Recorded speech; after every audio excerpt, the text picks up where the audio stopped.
আসসালামু আলাইকুম এভরিওয়ান। আমরা আজকে একটা খুবই গুরুত্বপূর্ণ এমসিকিউ টপিক নিয়ে আলোচনা করতে যাচ্ছি। টপিকটার নাম হচ্ছে অম্লত্ব বা ক্ষারকত্ব। তো বেসিকলি এই টাইপের কোশ্চেনে টিচার আমাদেরকে একটা যৌগ দিয়ে দেয় আর দিয়ে বলে এই যৌগটার অম্লত্ব কত বা ক্ষারকত্ব কত। আমরা একটা এক্সাম্পল দিয়ে এটা বোঝানোর চেষ্টা করি। আমি এক্সাম্পল হিসেবে চুজ করতে চাচ্ছি অ্যালুমিনিয়াম অক্সাইড, কারণ এটা খুবই কমন, পরীক্ষায় প্রচুর আসে। এখন আমরা সবাই জানি অ্যালুমিনিয়াম অক্সাইড হচ্ছে উভধর্মী, অর্থাৎ এইটা কখনো অম্লধর্মী কখনো ক্ষারধর্মী হিসেবে আচরণ করে। তাই অ্যালুমিনিয়াম অক্সাইডের মধ্যে অম্লত্বও আছে, ক্ষারকত্বও আছে। তাহলে আমরা দুইটা নিয়ে আলোচনা করব। প্রথম হচ্ছে অ্যালুমিনিয়াম অক্সাইডের অম্লত্ব নিয়ে আলোচনা করব। তো অ্যালুমিনিয়াম অক্সাইডের অম্লত্ব নিয়ে যখন আমরা আলোচনা করব, তখন আমাদেরকে চিন্তা করতে হবে যে অ্যালুমিনিয়াম অক্সাইড নিজে হচ্ছে একটা ক্ষার। হ্যাঁ, জিনিসটা একটু উইয়ার্ড লাগতে পারে যে অম্লত্ব, তার মানে তো আপনার মনে হতে পারে ও একটা অ্যাসিড, ওর অ্যাসিড হওয়ার ধর্ম বা সামথিং লাইক দ্যাট, এমন কিছু না।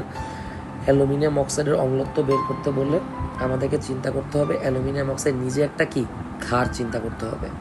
এইবার আমরা দেখব এই ক্ষারটা কোনো একটা অ্যাসিডের সাথে বিক্রিয়া করে সেই অ্যাসিডের কয়টা হাইড্রোজেন, অ্যাসিড থেকে কয়টা হাইড্রোজেন আয়ন বের করে আনতে পারে।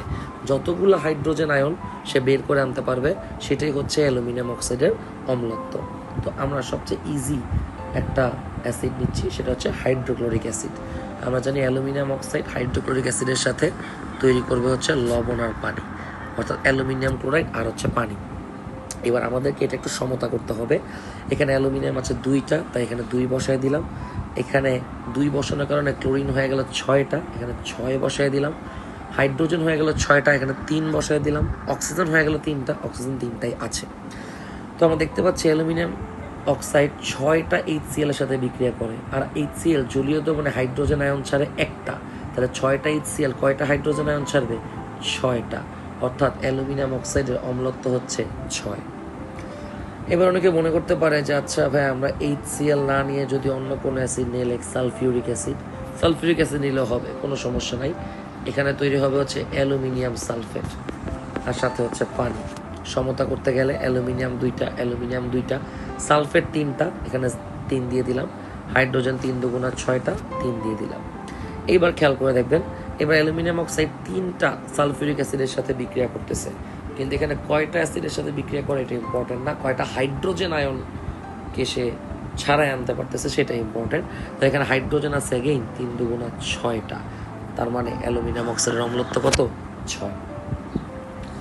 আচ্ছা, এবার একটা ট্রিক নিয়ে আলোচনা করি। এই ট্রিকটা সবসময় কাজে লাগবে না, বাট যেসব প্রশ্ন ইতোমধ্যে আমাদের বিভিন্ন পরীক্ষা এসেছে সবগুলোর মধ্যেই মোটামুটি অ্যাপ্লাই করা যায়।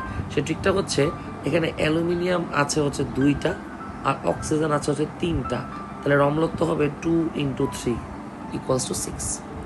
এটা দিয়ে ম্যাক্সিমাম টাইমই মিলে যায়। যেমন আরেকটা কোশ্চেনও বোর্ডে আসতে দেখা গেছে যে SO2 এইটার অম্লত্ব কত। ওকে, তো সেই ক্ষেত্রে এটার ক্ষারকত্ব কত আই থিঙ্ক, যাও। তো সেই ক্ষেত্রে সালফার হচ্ছে 1টা, অক্সিজেন হচ্ছে 2টা, = হয়ে গেল 2। তো এইভাবে করা যায়, বাট এগেইন এটা জাস্ট ট্রিক, এটা দিয়ে সবসময় মিলবে না। যেমন এখনই আমরা অ্যালুমিনিয়াম অক্সাইডের ক্ষারকত্ব নিয়ে আলোচনা করতে যাচ্ছি। তো অ্যালুমিনিয়াম অক্সাইডের ক্ষারকত্ব নিয়ে যদি আলোচনা করতে চাই, তাহলে আমাদেরকে চিন্তা করতে হবে অ্যালুমিনিয়াম অক্সাইড নিজে একটা কি, নিজে একটা অম্ল বা অ্যাসিড। তাহলে এর এগেনস্টে আমরা একটা ক্ষার নিব, ক্ষার হচ্ছে সোডিয়াম হাইড্রোক্সাইড। এবার অ্যালুমিনিয়াম অক্সাইড সোডিয়াম হাইড্রোক্সাইডের সাথে অনেকে মনে করতে পারে যে অ্যালুমিনিয়াম হাইড্রোক্সাইড তৈরি করতে পারে, না, আসলে তৈরি করে সোডিয়াম অ্যালুমিনেট, যার সংকেত হচ্ছে NaAlO2, সাথে অবশ্যই পানি তৈরি হবে। এবার এটা একটু সমতা করি আমরা। অ্যালুমিনিয়াম 2টা, অ্যালুমিনিয়াম 1টা, দিয়ে দিলাম 2 দেওয়ার কারণে সোডিয়াম হয়ে গেল 2টা, দিয়ে দিলাম 2। ফলে এখানে হাইড্রোজেন হয়ে গেল 2টা, হাইড্রোজেন 2টাই আছে। অক্সিজেন 2টা আর 3টা 5টা, অক্সিজেন 2 দুগুণা 4, 1, 5 মিলে গেছে। তো দেখতে পাইতেছি অ্যালুমিনিয়াম অক্সাইড 2টা NaO এর সাথে বিক্রিয়া করে, অর্থাৎ সোডিয়াম হাইড্রোক্সাইড জলীয় দ্রবণে একটা হাইড্রোক্সিল ছাড়ে, তাহলে 2টা সোডিয়াম হাইড্রোক্সাইড 2টা হাইড্রোক্সিল ছাড়বে, তার মানে আর ক্ষারকত্ব হবে কত? 2। এখানে কিন্তু ট্রিকটা খাটবে না। সো এই তো এইভাবে হচ্ছে আমাদের অম্লত্ব ক্ষারকত্ব নির্ণয় করতে হবে। আশা করি সবাই বুঝতে পেরেছেন। আমরা যদি আরেকটু উদাহরণ দিতে চাই, যেমন SO2 নিয়ে কথা বলি। SO2 কিন্তু অম্লধর্মী। SO2 যেহেতু অম্লধর্মী, তাহলে অবশ্যই আমাদের প্রশ্ন থাকবে SO2 এর ক্ষারকত্ব কত। তো এতক্ষণ আপনি বুঝতে পারছেন যে অম্লধর্মী তার চাবে ক্ষারকত্ব, যে ক্ষারধর্মী তার চাবে অম্লত্ব, আর যে উভধর্মী তার যে কোনোটাই চাইতে পারে। তো SO2 এর ক্ষারকত্ব যেহেতু বের করতে হবে, তাহলে আমাদেরকে ধরেই নিতে হবে যে SO2 নিজে একটা কি অম্ল বা অ্যাসিড, যেটা আমরা জানি। এবার এর এগেইনস্টে তাহলে আমাকে একটা কি নিতে হবে, ক্ষার নিতে হবে NaOH। তাহলে আমরা জানি এখানে উৎপন্ন হবে হচ্ছে সোডিয়াম সালফাইড Na2SO3, সাথে তৈরি হবে হচ্ছে পানি। যদি একটু সমতা করি আমরা, সোডিয়াম এখানে আছে 2টা, তাই এখানে 2 দিয়ে দিলাম। 2 দেওয়ার কারণে এখানে অক্সিজেন হয়ে গেল 2টা 2টা 4টা, এখানে অক্সিজেন 3টা 1টা 4টা, হাইড্রোজেন এখানে 2টা, হাইড্রোজেন এখানে 2টা, সমতা হয়ে গেছে, সালফারও একটা একটা মিলে গেছে। অর্থাৎ এখানে SO2 2টা সোডিয়াম হাইড্রোক্সাইডের সাথে বিক্রিয়া করতেছে, অর্থাৎ 2টা হাইড্রোক্সিল আয়ন ছাড়াই আনতেছে, অর্থাৎ এর ক্ষারকত্ব হচ্ছে 2। এখানে আবার ট্রিক কিন্তু মিলে যাবে, 1 × 2 = হচ্ছে 2। তো এই তো, আশা করি সবাই বুঝতে পেরেছে।